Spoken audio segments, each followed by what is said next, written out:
Welcome to the Learn True Health podcast. I'm your host, Ashley James. This is episode 13. We're working on the terrain of the body, and whenever there's an imbalance in that terrain, it's going to present in symptoms. And so when you work on the terrain and balancing that, then those symptoms tend to subside. I'm very excited to introduce our next guest. Dr. Jenna Jorgensen was born and raised in Wisconsin. She fell in love with the holistic nature of naturopathic medicine when completing her pre-med studies. After graduating from the University of Wisconsin in 2009 with a bachelor degree in community health education, Dr. Jenna moved to Seattle, where she attended Bastyr University of Naturopathic Medicine. Since 2014, Dr. Jenna has been practicing medicine as a resident at the infamous Emerald City Naturopathic Clinic under Dr. Molly Niedermeyer, who's one of the top doctors in the naturopathic world.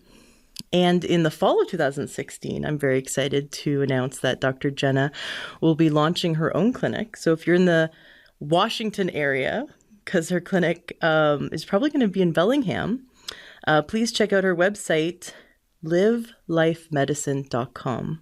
Dr. Jenna, welcome to the show. Thank you, Ashley. Thank you for having me. And it's actually the fall of 2017 that will be transitioning up to the Bellingham area. Got it. Okay. Cut that part out. Well, actually, I'm actually happy to hear that. That's very selfish of me that you're staying another year at the Dr. Molly's clinic, because I always love seeing you. So that's fantastic. Well, on a personal level, I got to know Dr. Jenna while I was pregnant. She was able to shadow in most of my prenatal appointments and was present for my entire 44 hours of labor. And it was amazing to have a naturopath on my side. If you ever have the opportunity to have a naturopath with you while you're in labor, do it. Especially one that knows homeopathy and knows craniosacral. I felt super supported. But it was amazing how you would look at my symptoms and go, okay, we're going to try this homeopathic now. Okay, we're going to try this homeopathic now. And just the difference that made, it was so cool. Yeah, and that's how homeopathy works. Well, one of your specialties, and I mentioned craniosacral, which you actually performed on me while I was in labor, and that was such a relief. And then you performed craniosacral on our newborn son within 20 minutes of him being born, and that made a huge difference for him. He had a cone head, and he had inflammation around his head after being in the birth canal so long. And you performed craniosacral on him, and it relieved the pressure and relieved the inflammation around his head so quickly. So for those who don't know, what is craniosacral and what's visceral manipulation? It's another thing you do. And why would someone want to seek out craniosacral or visceral manipulation? Yeah, so that's a great question. So craniosacral is working with the bones and the fascia and pretty much any tissue, but more specifically with the bones with craniosacral. It started out with just the bones of the cranium and the sacrum, hence the name craniosacral, but you're working with those bones to see how they're moving. They all have these minute movements that they prefer to be doing, and whenever there's anything stuck, then they don't get to have that movement or that flow going, mostly in and out is what they do.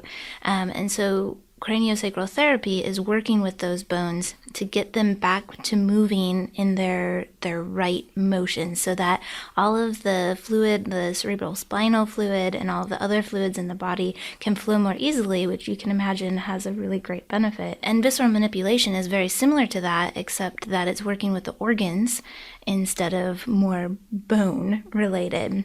So in my practice, I'm combining the both of them together because the whole body's connected. So if something's out in your temporal bone in your head, it could actually be related to something in your sacrum or your pelvis, or even a pelvic organ. So really listening to the body by putting your hands on the body to feel where that tension pattern is, so we can get to the root of where we need to work on someone to release this could be a deep-seated tension pattern. So in that regard, it's good for anybody.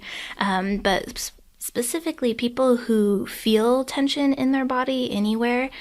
People with headaches, it's really beneficial for people with headaches, specifically craniosacral.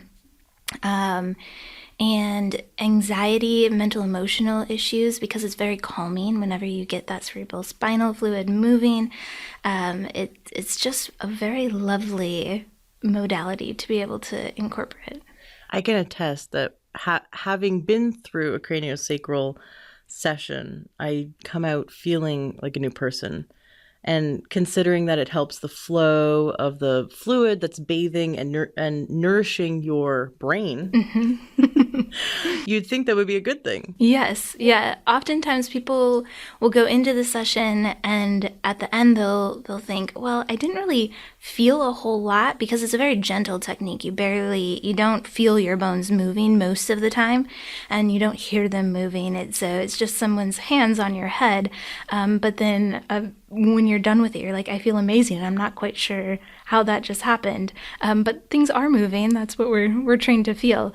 So that's why you feel better. Right. Well, I think it's a bit of our culture. If we don't see it, we don't feel it, we don't believe it.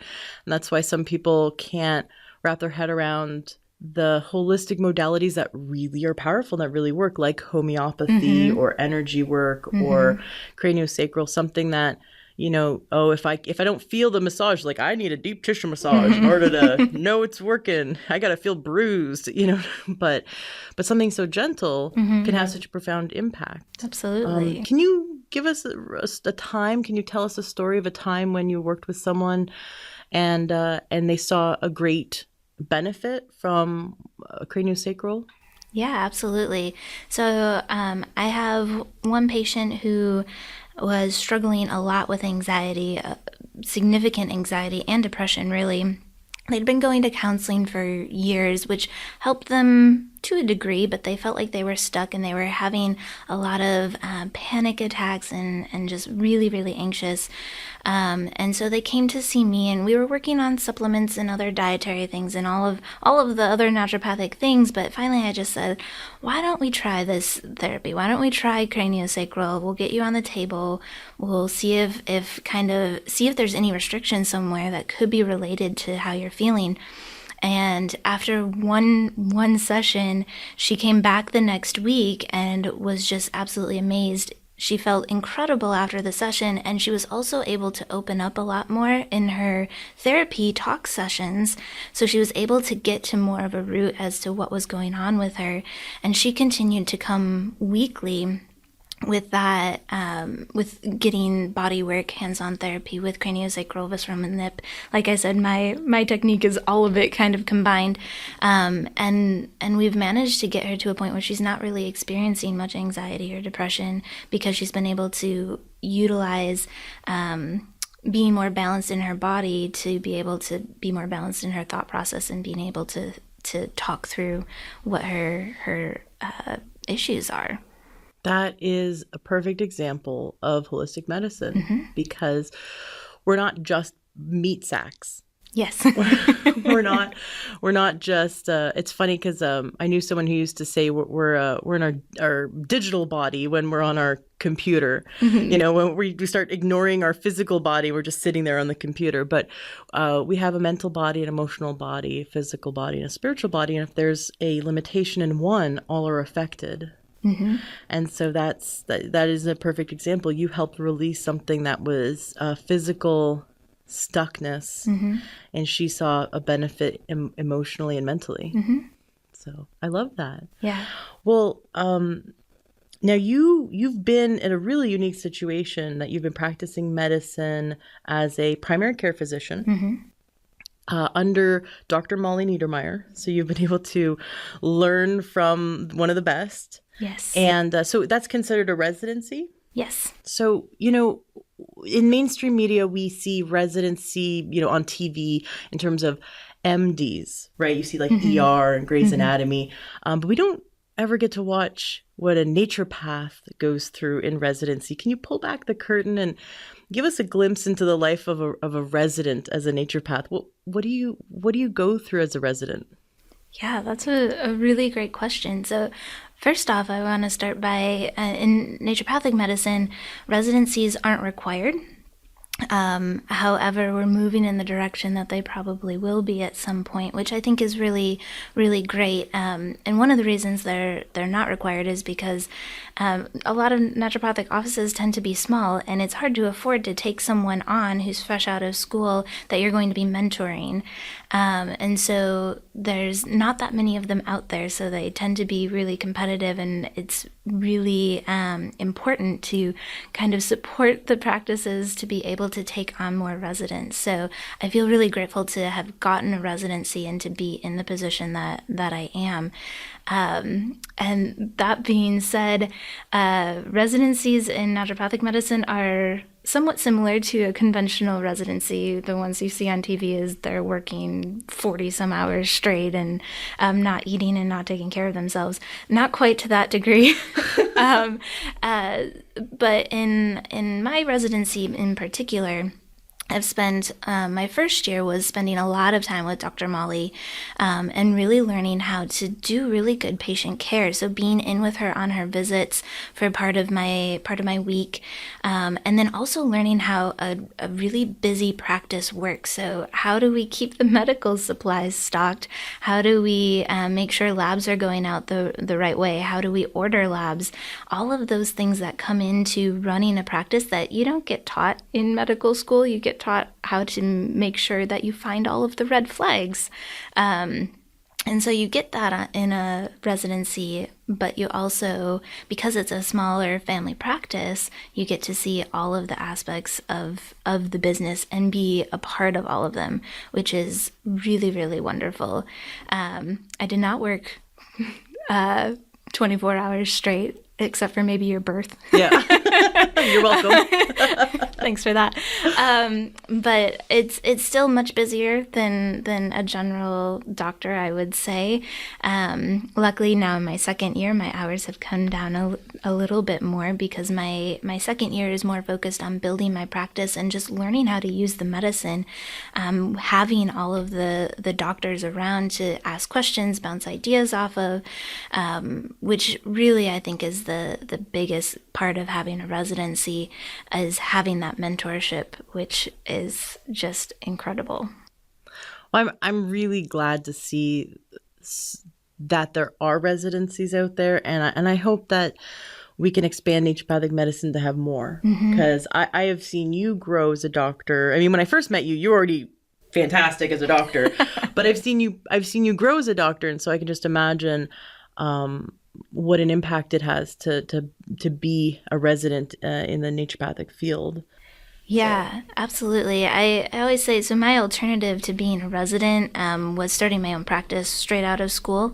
And I kind of fell into the residency, and I'm really glad that I did, because now looking back, I have to be at least 5 years ahead of where I would have been had I just started out on my own, if not more than that, just because of the amount of experience that I've gotten being in a busy clinic. Would you say that residents, being a resident also would help you create a sustainable clinic?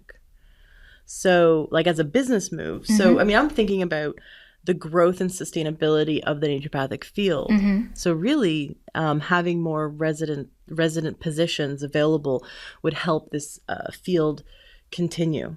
Absolutely, because it not only is it giving a space that you can learn a little bit more hands-on practical things, but it also helps us see how a practice works and what doesn't work and what does work, and also testing that out for us individually. What things do we like that a practice does? What things don't mesh well with us that a practice does?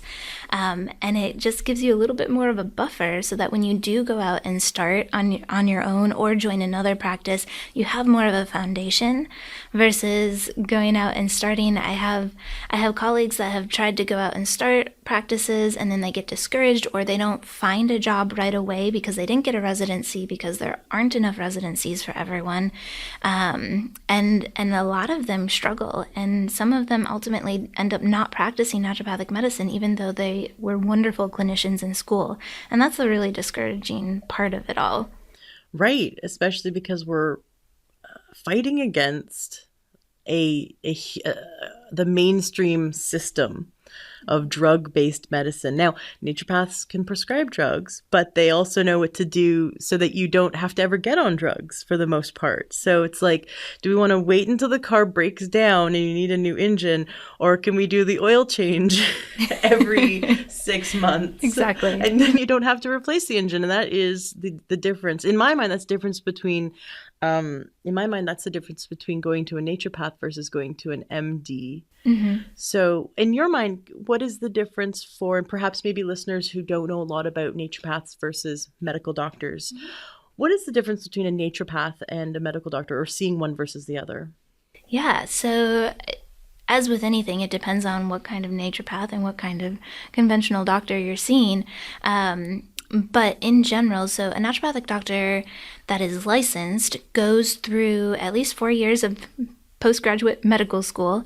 And we get trained in all of the same basic sciences that a conventional doctor gets trained in, with the addition of all of the naturopathic modalities like homeopathy, botanical medicine, physical medicine, nutrition, counseling, all of those things on top of a normal medical education, which is a lot. We're trained, our base knowledge is the same. And then when you go to see a naturopath versus a conventional doctor, generally our visits are a little bit longer because we want more information. We want to know about you and your life and how you live your life and how does that affect your health and how could it potentially affect your health in the future.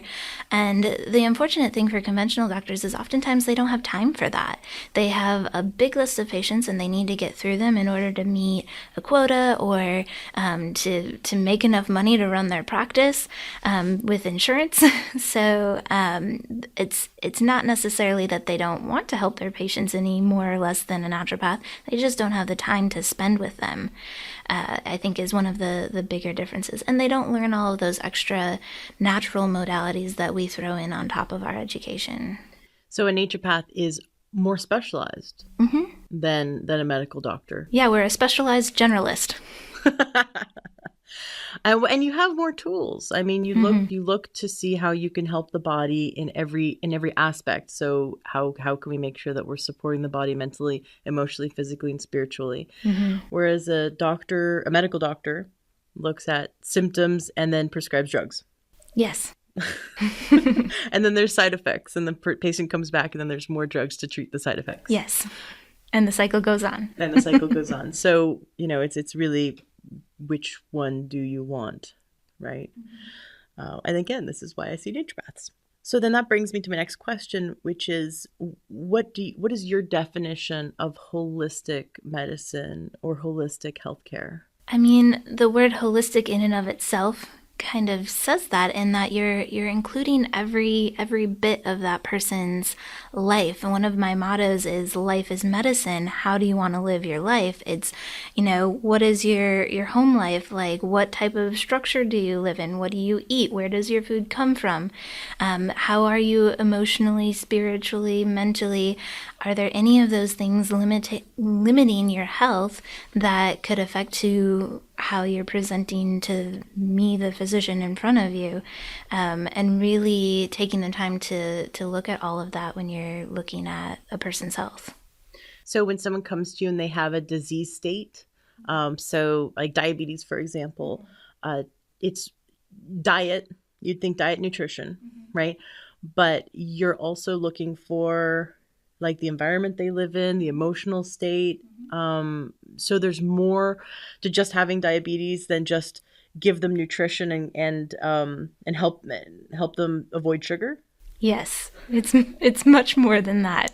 And particularly, I mean, with diabetes, I've been working with that a lot recently, and I'm doing a lot of detoxification with diabetes, and finding that that's playing a really big role. And so what we're exposed to out in our environment and how that's changing how our body processes hormones, toxins, all of that type of thing is playing a role in the disease state. And I don't think that it's just diabetes. I think it's a lot of the diseases that we're seeing rising today.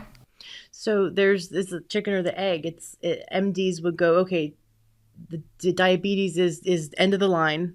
we're going to just treat that. Whereas what you're saying is that diabetes is a symptom, and that what's going on is that there's a deeper root issue of something from maybe the toxins in our environment or in our food, how our body is processing those toxins, that there's a deeper root issue. And so you're looking to go deeper.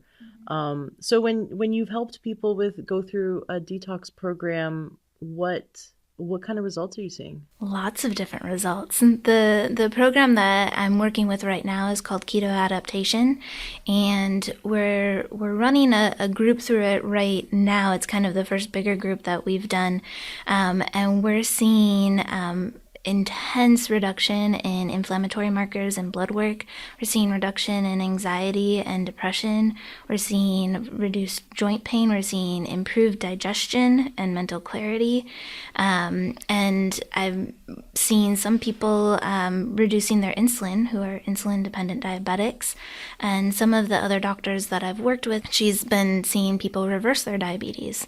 And so because it's working on detoxification and weight loss, which are hand in hand in a lot of instances, we're working on the terrain of the body, and whenever there's an imbalance in that terrain, it's going to present in symptoms. And so when you work on the terrain and balancing that, then those symptoms tend to subside. It's like I'm imagining reading hieroglyphs in Egypt, and I can look at the hieroglyphs and I have no idea what it means. And naturopaths come along and look at the symptoms and know what it means. It's like, okay, all these symptoms add up, and we're going to go to the deeper root issue and help resolve it. Well, that's really cool. Actually, one of my friends is doing that diet, and she was saying that doesn't feel deprived.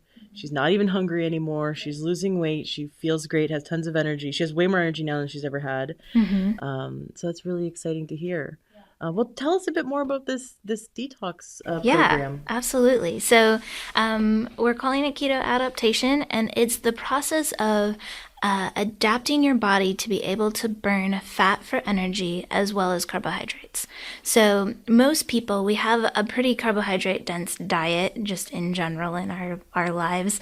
And carbohydrates, they come from sugars, they come from grains, they come from root vegetables. We get them from lots of different places. So they're easy to come by. And the body uses carbohydrates really easily for energy. The problem is it's not a very sustainable energy. Your energy comes up and it comes back down. You probably have experienced that if you've eaten a candy bar and you get that high and then you crash. Well, you just have to eat a candy bar every hour, right? Exactly. Protein's a little bit better. Your energy stays up for a little bit longer, but protein ultimately breaks down into glucose, which is the same as what carbohydrates break down into for energy. But fat, on the other hand, fat is a really long, stable form of energy, which makes it really ideal to learn how to use efficiently. It just takes a little bit more work to break it down. And so this program, generally it takes about 8 to 12 weeks for people to go through the whole process, but it starts out by training your liver how to make ketones, which are the breakdown of fat that our body uses for energy. So first the liver has to learn how to make them efficiently, and then the brain and the muscles have to learn how to use them efficiently, and then the kidneys have to learn how to keep them. Because normally it's just this weird thing that they're like, well, we have plenty of glucose around, we don't need this weird ketone, so let's get rid of it. So they have to learn how to keep it. And we do this through a really high, healthy fat, low carb, moderate protein diet. And we monitor your ketone levels daily via a little blood finger stick to see where you're at in the program, so we can really individualize it to you, and so that we can troubleshoot if your ketones aren't getting into the correct range to do all of that adapting. We can troubleshoot and say, okay, do you need more support on detox? Do you need more support in your diet? Do you need to exercise more? Exercise makes ketones go up. So we really walk people through week by week and get them figure out where they're getting stuck in that process. And so it's a very supportive program, and it needs to be. It's a really intensive program. It's a whole overhaul on what you're doing in your life for that 8 to 12 weeks. But the cool thing is, at the end of it, you're what we call keto adapted, meaning your body has that ability to switch back and forth between burning a carb for energy or burning a fat, whatever fuel is available in that given moment. And that's a tool that you have for the rest of your life as long as you take relatively good care of yourself and you force your body to use that tool every now and again. So like today I'm fasting. So I ate dinner last night and I haven't eaten anything, and I'll have dinner tonight. And I feel great because my body switched over to burning ketones, and ketones are this wonderful form of energy in that it's like a really grounded, focused energy, and it feels completely different than when your body's burning carbohydrates. Yeah, you don't sound like you're fasting. You wouldn't know. A juice fast. I sound like I'm drunk. Just like I'll be on the couch. Yeah, and I've been there. I've totally been there. But ever since keto adapting, my body just switches over to burning my fat stores, and so I have energy. And in fact, usually I feel better on my fasting days than I do on my other days. Okay, I suddenly have 4 questions. 1, you can drink coffee on fasting day? Yes. Okay, good. We're all doing it. Okay. Let me clarify that. Coffee. I'm doing bulletproof coffee, or essentially coffee with butter and MCT oil. So I'm getting a little bit of fats on my fasting day. It tastes a lot better than it sounds, people. It really does. It's amazing. With a little bit of stevia in there. I just leave it just plain. Okay. And can you do ghee instead of butter if you you're totally dairy-free? can. Okay. Mm-hmm. Okay, I'm on board. All right. Question number 2. Do you encourage people to be eating organic or only organic when doing this diet? Because you're detoxing, you don't want to increase, or you don't want to consume more toxins when you're detoxing. Yeah, so let me talk a little bit more on how it's a detox process. So when you're burning your fat, you're using up your fat stores, and most of the toxicants that we're exposed to in our environment are what we call fat soluble. So in order to get rid of them, they have to go through the liver and get turned into water soluble so you can pee them out. If that doesn't happen because you're overloaded with toxins or your liver's congested, then the body's like, okay, I can't handle this just hanging out in my bloodstream. It's wreaking havoc on my system. So it puts it in an easy place, and because it's fat soluble, it easily goes into the fat and it stays there. It's like this little cushy home that the toxicant gets to stay in, where it can do the least amount of harm. When we're training the body to burn those fat stores, you're releasing all of that. And so that's where the detox processes come in that we want to make sure that you're sweating, you're doing deep breathing, because your skin is a detox organ, your lungs are a detox organ, your liver and your digestive tract are detox organs. So we want to make sure you're having a bowel movement at least once a day. And then your kidneys are the last one, so making sure you have plenty of water and that you're peeing throughout the day often and flushing things out. So that being said, coming back to your question, if we store toxins in our fat, if we're eating animals that have been exposed to toxins, they store it in their fat, and all of a sudden we not only have our own toxins, we also have the animals' toxins, which who knows what those could potentially be. Mm-hmm. And similar with pesticides and that type of thing that get put on vegetables, if you're eating that vegetable, you're putting it in potentially faster than you're taking it out, so it's not doing you any good. So really, really big emphasis on grass-fed, organic, local, all of those things, to make sure that you're not creating more of an issue. And for those who want to go organic but have the excuse it's too expensive, I recommend if there's a Costco near you, or Costco's, I don't know about Sam's Club, but Costco's amazing. I just did a whole Snapchat series on how you can shop affordably at Costco and eat all gluten-free, because I'm gluten-free, and organic. There was everything in my fridge right now is from Costco, and it's all organic. And it is amazing. It was like 5 avocados for $6, and they're organic. Which, if you go to Whole Foods, it's like $6 for 2 avocados. So it's a big savings. So go organic. Yeah. Now, some people go, isn't that bad for you? That's what we've been told. But, we're also told that we should eat lots of pasta Yes. Right? So Yes. question what you've been told. So in this regard, though, fat's healthy. Yeah, and we're really looking at the type of fat as well. So definitely still avoiding all those trans fats, hydrogenated fats. We don't want that. Margarine is bad. Margarine is bad. Go with butter, go with ghee. They're so much better for you, especially if they're from an organic grass-fed cow or goat. I mean, I don't discriminate there. Don't cow discriminate. So ultimately, fat is healthy. Yes. So ultimately, fat is healthy. I mean, when you think about it, all of our nerve cells are lined by something called a myelin sheath, and that is fat. Our brain is something like 40 to 60% fat. Every cell membrane is a phospholipid membrane, meaning phosphofat membrane. So much of us is made out of fat, and our hormones as well. What our adrenals put out, what our thyroid puts out, what our our entire endocrine system puts out is made out of cholesterol and fat. And so it's a really important thing to have in our bodies and in our diet, which is why I think I see a lot of improvement in anxiety, depression, because we're getting those hormones and we're getting the building blocks for those neurotransmitters so that things can actually balance out. So it's a lot more supportive of all of our processes. Would you then say that people are fat deficient, like healthy fat deficient? Yes, I would say the majority of people are deficient in healthy fats in their diet. Caveat to that being, if you have a high fat, high carbohydrate diet, you will gain weight. So the key to That's what sumo wrestlers do. Yes, the key to all of this is high fat, low carb diet, and then the weight just starts coming off. It's really quite incredible. I couldn't believe it when I was going through the program myself. I was eating far more fat than I'd ever eaten in my whole life. Even though I knew that it was good for me, I still found myself falling back into that anxiety of like, am I going to give myself a heart attack? I'm eating a lot of fat. And then I'd calm myself down because I felt so much better that I was like, this can't be bad. This can't be bad. And even with that, without even trying, I mean, my exercise stayed the same. It was really mainly my diet and a few supplements that changed. And I lost 15 pounds with eating really rich, delicious meals.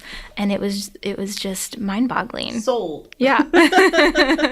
Now, how does this compare to Atkins? Like everyone knows about Atkins, right? So Yeah.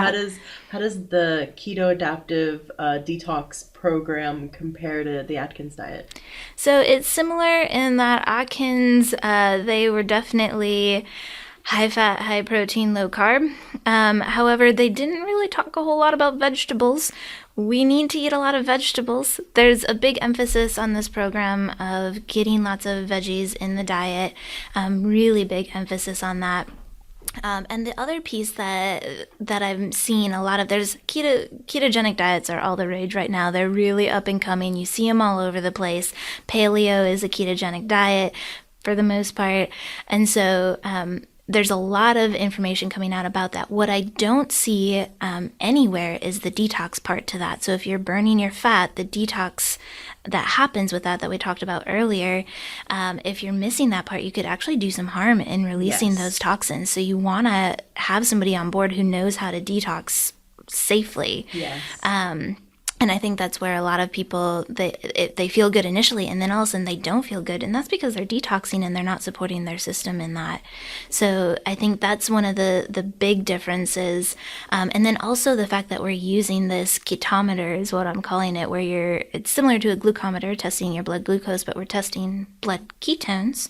And so it's really individualizing it to the person. For instance, when my husband and I did it together, and I could eat zucchini in the first part of the program, and my ketones went way up. It was wonderful. When he ate zucchini, his ketones went way down.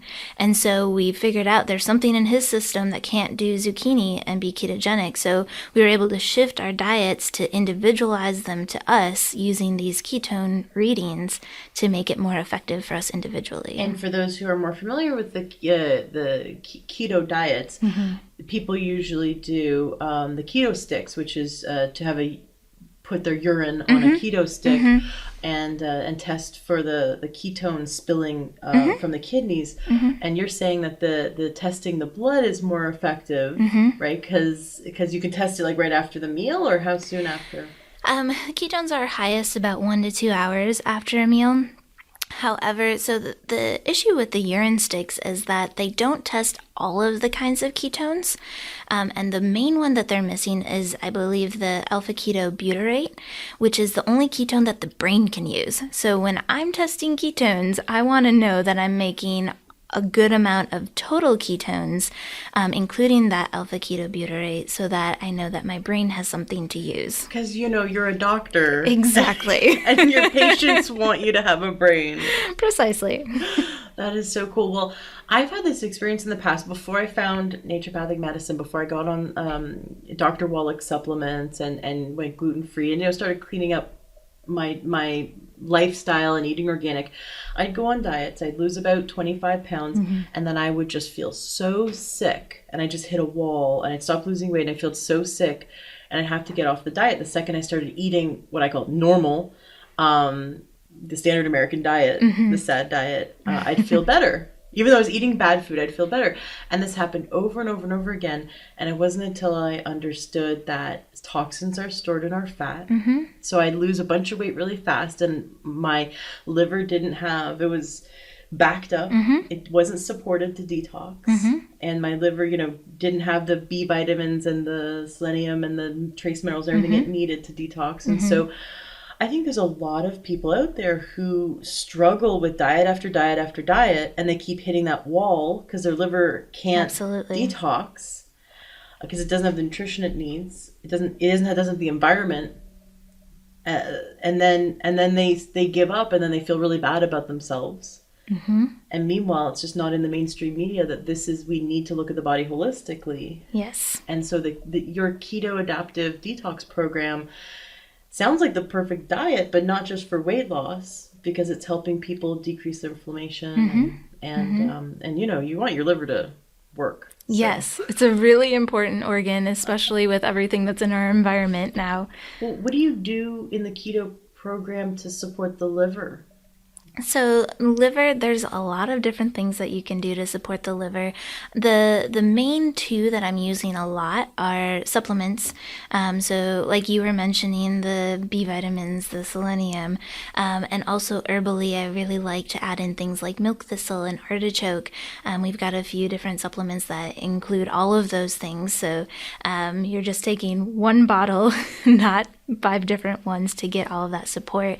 And then one of my new favorites for the liver is the castor oil pack. And for those of you that don't know what a castor oil pack is, castor oil in and of itself is a very anti-inflammatory oil that comes from the castor bean. And when you put it on topically and put a heat source over it, it drives that oil in deeper. So if you do that over the liver, it drives this anti-inflammatory oil into the liver and helps with decongesting the liver so that it can process things more easily. And so what I've been seeing is if a toxic load is a reason why someone's ketones aren't coming up efficiently, because remember, the liver creates ketones. And so if it's too busy dealing with toxins, it's not going to make the ketones very efficiently.